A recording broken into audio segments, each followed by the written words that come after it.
Hi. ഇപ്പോൾ recent Amazon പ്രൈമിലൂടെ പുറത്തിറങ്ങിയിട്ടുണ്ടായിരുന്ന ഒരു psychological horror thriller ചിത്രമായിരുന്നു ഹെർടെക് എന്നുള്ള. ഈ ഒരു ചിത്രം ആമസോൺ പ്രൈമിൽ അവൈലബിൾ ആണെന്ന് പറയുമ്പോഴും ഇന്ത്യക്ക് പുറത്താണ് അവൈലബിൾ ആയിട്ടുള്ളത്. അപ്പോൾ എങ്ങനെയാണ് ഞാൻ ഇന്ത്യയിൽ ഇരുന്നുകൊണ്ട് കണ്ടതെന്ന് ചോദിച്ചു കഴിഞ്ഞാൽ നിങ്ങൾക്ക് ഗസ് ചെയ്യായിരിക്കും. എന്തായാലും അങ്ങനെയൊക്കെയാണ് കണ്ടത്. എന്തായാലും ചിത്രം എങ്ങനെയുണ്ടെന്നാണ് ഇന്ന് നമ്മൾ സംസാരിക്കാൻ പോകുന്നത്.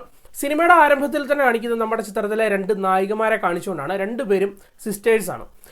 അവരുടെ ഒരു പരിപാടി എന്ന് വെച്ച് കഴിഞ്ഞാൽ വീടുകൾ തോറുമൊക്കെ ചെന്ന്, അല്ലെങ്കിൽ നിങ്ങൾക്കറിയാമല്ലോ, അവരുടെ സഭയെപ്പറ്റി മറ്റുള്ളവരോട് പറഞ്ഞ് അവരുടെ സഭയിലേക്ക് ആകർഷിക്കുക എന്നുള്ളതാണ്, അല്ലെങ്കിൽ മറ്റുള്ളവരെ ആകർഷിച്ച് അവരുടെ സഭയിലേക്ക് കൂട്ടിക്കൊണ്ടുവരിക എന്നുള്ളതാണ് അവർ ചെയ്തുകൊണ്ടിരിക്കുന്നത്.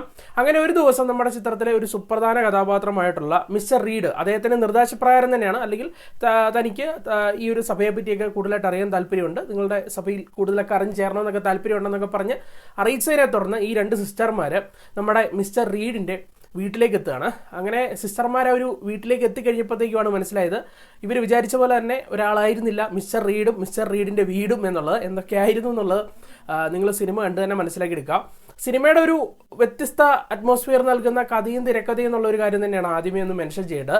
ഇതിൻ്റെ കഥയ്ക്കുള്ളിലൂടെ പങ്കുവയ്ക്കുന്ന ഒരു ആശയം എന്നുള്ളത്, അല്ലെങ്കിൽ ഈ ഒരു സിനിമയ്ക്കുള്ളിലൂടെ പ്രതിപാദിക്കുന്നത് മതം എന്നുള്ളത്, അല്ലെങ്കിൽ മതവിശ്വാസം ട്രൂ ആണോ ഫാൾസ് ആണോ എന്നുള്ളൊരു കാര്യമാണ്. അല്ലെങ്കിൽ ഒരു ഭാഗം, അല്ലെങ്കിൽ നമ്മുടെ നായികമാരുടെ അഭിപ്രായത്തിൽ നിങ്ങൾക്കറിയാം സിസ്റ്റേഴ്സാണ്, മതമുണ്ട്, അല്ലെങ്കിൽ ഇതൊക്കെ ആചാരവും കാര്യങ്ങളൊക്കെ റിയൽ ആണ് എന്നുള്ളൊരു കാര്യത്തിൽ അവർ വിശ്വസിക്കുന്നു. അതേസമയം മിസ്റ്റർ റീഡിന് ഓപ്പോസിറ്റ് അഭിപ്രായമാണ്. അതെന്തൊക്കെയായിരുന്നു എന്നുള്ളത് നിങ്ങൾ സിനിമ കണ്ടു തന്നെ മനസ്സിലാക്കിയെടുക്കുക. ശരിക്കും പറഞ്ഞു കഴിഞ്ഞാൽ ഒരു ഘട്ടം കഴിയുമ്പോഴത്തേക്കും ഇത് ശരിയാണോ തെറ്റാണോ എന്ന് പ്രേക്ഷകർക്ക് പോലും കൺഫ്യൂഷൻ അടിച്ചു പോകും. ആ ഒരു രീതിയിലൊക്കെയാണ് ആ ഒരു സ്ക്രിപ്റ്റ് വർക്കൊക്കെ നിന്നിട്ടുണ്ടായിരുന്നത്. കൂടാതെ സ്ക്രീൻ പ്ലേ പറ്റിയും പറയണം. ഇത്തരത്തിലുള്ള ഒരു സിമ്പിൾ പ്ലോട്ടൊക്കെ തന്നെയാണ്, പക്ഷേ സ്ക്രീൻ പ്ലേയിലൂടെ വളരെ ഇൻട്രസ്റ്റിംഗ് ആക്കി, ത്രില്ലിംഗ് ആക്കി തന്നെ 2 മണിക്കൂർ കൊണ്ടുപോകാൻ വേണ്ടി ആ ഒരു തിരക്കഥാ വർക്കിനൊക്കെ തന്നെ നല്ല രീതിയിൽ സാധിക്കുന്നുണ്ടായിരുന്നു എന്നുള്ളത് തന്നെയാണ് വസ്തുത.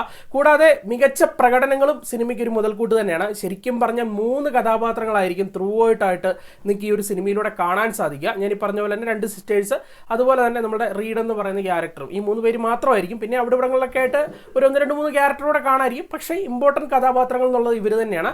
ഈ ഒരു കഥാപാത്രങ്ങൾ അവതരിപ്പിച്ചിട്ടുണ്ടായിരുന്ന ഹഗ് ഗ്രാൻറ്റും അതുപോലെ തന്നെ ക്ലോയി ഈസ്റ്റും സോഫ് താച്ചറും ചേർന്നിട്ടാണ് ഈ 3 കഥാപാത്രങ്ങൾ അവതരിപ്പിച്ചിട്ടുണ്ടായിരുന്നത്. 3 പേരുടെയും അന്യായ പ്രകടനം എടുത്ത് നിങ്ങൾ നോട്ട് ചെയ്യും. അത്രയ്ക്കും കിടിലായിട്ടുള്ള പെർഫോമൻസ് ആണ് 3 ആർട്ടിസ്റ്റുകളും കൊടുത്തിട്ടുണ്ടായിരുന്നത്. എസ്പെഷ്യലി പറയേണ്ടത് ക്ലോയി ഈസ്റ്റ് എന്ന് പറയുന്ന ആക്ട്രസ്, പുള്ളിക്കാരത്തിൻ്റെ പ്രകടനം ഔട്ട്സ്റ്റാൻഡിംഗ് ആയിട്ടാണ് ചിത്രത്തിനുള്ളിൽ നിന്നിട്ടുണ്ടായിരുന്നത്. അതുപോലെ തന്നെ ആ ഒരു റീഡ് എന്ന് പറഞ്ഞ ക്യാരക്ടറും ഒരു രക്ഷയില്ല കേട്ടോ, കണ്ട് തന്നെ നിങ്ങൾ മനസ്സിലാക്കിയെടുക്കുക.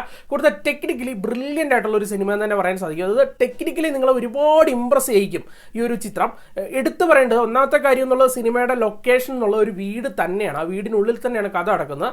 ആ ഒരു വീടിനുള്ളിലെ കാഴ്ചകൾ നിങ്ങളെ അമ്പരിപ്പിക്കുന്ന രീതിയിലൊക്കെ കുറച്ചൊക്കെ കാണും. ഓക്കെ, തീർച്ചയായിട്ടും ആർട്ട് വർക്കേഴ്സിൻ്റെ ഒക്കെ തന്നെ കിട്ടിലിനായിട്ടുള്ള ഒരു കോൺട്രിബ്യൂഷൻ നിങ്ങൾക്ക് ഫീൽ ചെയ്യാൻ സാധിക്കും. അതുപോലെ ഗംഭീരമായിട്ടാണ് സിനിമാറ്റോഗ്രഫി കാഴ്ച നിന്നിട്ടുണ്ടായിരുന്നത്. ചിത്രത്തിൻ്റെ CGI വർക്ക് ഗംഭീരമായിരുന്നു, എഡിറ്റിംഗ് വർക്ക് ഗംഭീരമായിരുന്നു, അതുപോലെ തന്നെ BGMസും കാര്യങ്ങളൊക്കെ തന്നെ അത്യുഗ്രനായിരുന്നു എന്ന് പറയാൻ സാധിക്കും. അതായത് ഒരു ഹോണ്ടിങ് ഫീൽ ഉണ്ട് സിനിമയ്ക്കുള്ളിൽ. ഓക്കെ, അത്തരത്തിലുള്ള ഒരു അറ്റ്മോസ്ഫിയർ ഒക്കെ ക്രിയേറ്റ് ചെയ്യുന്നുണ്ട്. അതൊക്കെ നല്ല രീതിയിൽ ഇമ്പാക്ട്ഫുൾ ആയിട്ട് പ്രേക്ഷകരിലേക്ക് കടത്തിവിടാൻ വേണ്ടി ആ ഒരു BGM വർക്കിനും സൗണ്ട് ഡിസൈനിങ്ങിനും ഒക്കെ തന്നെ നല്ല രീതിയിൽ സാധിക്കുന്നുണ്ടായിരുന്നു എന്നുള്ളതാണ് വസ്തുത. മൊത്തത്തിൽ പറയുമ്പോഴത്തേക്കും ഈ ഒരു സിനിമ ബേസിക്കലി ഒരു ഹൊറർ ത്രില്ലർ ജോണറിൽ വരുന്ന ഒരു സിനിമയാണ്. ആ ഒരു പ്രതീക്ഷ വെച്ചിട്ട്, അല്ലെങ്കിൽ നിങ്ങളെ പേടിപ്പെടുത്തുന്ന ഒരു സ്പൂക്കി ടൈപ്പ് ഹൊറർ സിനിമ ആയിരിക്കും എന്ന് ഓർത്ത് പോയി കഴിഞ്ഞ് കഴിഞ്ഞാൽ ഒരു പക്ഷേ നിരാശയായിരിക്കും. ശരിക്കും പറഞ്ഞാൽ ഇതൊരു സൈക്കോളജിക്കൽ ത്രില്ലർ സിനിമയാണ്. ആ ഒരു രീതിയിൽ സമീപിക്കുകയാണെങ്കിൽ കുഴപ്പമില്ലായിരുന്നു കേട്ടോ. വേറെ ഒരു എക്സ്പീരിയൻസ് അല്ലെങ്കിൽ ഒരു സിനിമ തന്നെയായിരുന്നു എന്നുള്ളൊരു ഫീൽ നൽകും. എങ്കിലും ഞാൻ ഇവിടെ വെച്ച് തന്നെ ഓപ്പൺ ആയിട്ടൊരു കാര്യം പറയണം. സിനിമയുടെ ഒരു 1/4 മണിക്കൂർ തുടക്കം എന്നുള്ളത് ഒരു പക്ഷേ കുറേ ആളുകൾക്ക് മുഷിപ്പ് തോന്നിയേക്കാം. ഞാൻ ഈ പറഞ്ഞ പോലെ തന്നെ സിനിമയുടെ കഥയ്ക്കുള്ളിലൂടെ പ്രതിപാദിക്കുന്നത് ഈ ഒരു വിഷയമാണ്, അല്ലെങ്കിൽ ഈ മതം എന്നുള്ളത് ഉണ്ടോ ഇല്ലയോ എന്നുള്ളൊരു കാര്യത്തെപ്പറ്റിയാണ് 1/4 മണിക്കൂർ സംസാരിക്കുക എന്ന് പറഞ്ഞു കഴിഞ്ഞാൽ കോൺവെർസേഷൻ തന്നെയാണ് പോകുന്നത്. വേറെ കാഴ്ചകളൊന്നുമില്ല. 2 കൂട്ടരും അവരുടെ അഭിപ്രായങ്ങളും കാര്യങ്ങളൊക്കെ ഇങ്ങനെ തന്നെയും പിന്നെയും പറഞ്ഞുകൊണ്ട് പോവുകയാണ്. ഒരു ഘട്ടത്തിൽ കഴിയുമ്പോൾ പേഴ്സണലി എനിക്ക് മുഷിപ്പ് വന്നത് ഈ സിനിമയ്ക്കുള്ളിലൂടെ എന്താണ് കൂടുതലായിട്ട് പറയുന്നത്, ഇത് കൂടുതലൊന്നും ഇല്ലല്ലോ എന്നൊക്കെ ഓർത്തിരിക്കുമ്പോഴാണ് സെക്കൻഡ് ഹാഫിൽ കുറച്ച് ത്രില്ലിംഗ് ആയിട്ടുള്ള സംഭവങ്ങളൊക്കെ എത്തുന്നത്. സോ ഫസ്റ്റ് ഹാഫൊക്കെ കുറച്ച് ആളുകളെങ്കിലും മുഷിപ്പിച്ചേക്കും, എങ്കിലും വെയിറ്റ് ചെയ്യുക. സെക്കൻഡ് ഹാഫിൽ അത്യാവശ്യം ത്രില്ലിംഗ് ആക്കി തന്നെ നിങ്ങളെ പിടിച്ചിരുത്തുന്നതായിരിക്കും ഈ ഒരു ചിത്രം എന്നുള്ളത്. എന്തായാലും ഈ ഒരു സിനിമയ്ക്ക് 7 out of 10 ആണ് നൽകുന്നത്, 10/7. പിന്നെ ഈ ഒരു സിനിമ ഫാമിലി ആയിട്ടിരുന്ന് കാണാമെന്ന് ചോദിച്ചു കഴിഞ്ഞാൽ, അതായത് സിനിമയുടെ ഓപ്പണിംഗ് സീൻ തന്നെ കാണിക്കുന്നത് നമ്മുടെ 2 സിസ്റ്റേഴ്സ് വരുന്നത് ഇരുന്നിട്ട് ഒരു ബെഞ്ചിലിരുന്നുകൊണ്ട് കുറച്ച് സംസാരിക്കുന്ന കാര്യങ്ങൾ കാണിച്ചുകൊണ്ടാണ് സിനിമയുടെ ആരംഭം എന്നുള്ളത്. ആ സംസാരിക്കുന്ന കാര്യങ്ങൾ എന്നുള്ളത് വളരെ 18+ കണ്ടന്റും കാര്യങ്ങളും അല്ലെങ്കിൽ അത്തരത്തിലുള്ള ചൊവ്വകളും കാര്യങ്ങളുള്ള അശ്ലീല പരാമർശങ്ങളൊക്കെ നടത്തിയിട്ടുള്ള ഒരു സംഭാഷണമാണ്. സോ അതൊന്ന് സ്കിപ്പ് ചെയ്യുകയാണെങ്കിൽ ബാക്കിയെല്ലാം ഫാമിലി ആയിട്ടിരുന്ന് കാണാം. പക്ഷേ അത് സ്കിപ്പ് ചെയ്യാൻ പറ്റില്ലെങ്കിൽ ഒരു കാരണവശാലും ഫാമിലി ആയിട്ടിരുന്ന് കണ്ടേക്കില്ല. അത്തരത്തിലുള്ള സംഭവമാണത്. എന്തായാലും അതുകൊണ്ട് തന്നെ മെച്ചുവറായിട്ടുള്ളവരിന്ന് കാണുക. അല്ലാത്ത പക്ഷം ഞാൻ പറഞ്ഞ പോലെ സ്കിപ്പ് അടിച്ചിട്ട് കാണുവാണെങ്കിൽ വലിയ കുഴപ്പമില്ല. എന്തായാലും നമുക്ക് മറ്റൊരു സിനിമയുടെ വിശേഷമായിട്ട് വീണ്ടും കാണാം. ബൈ.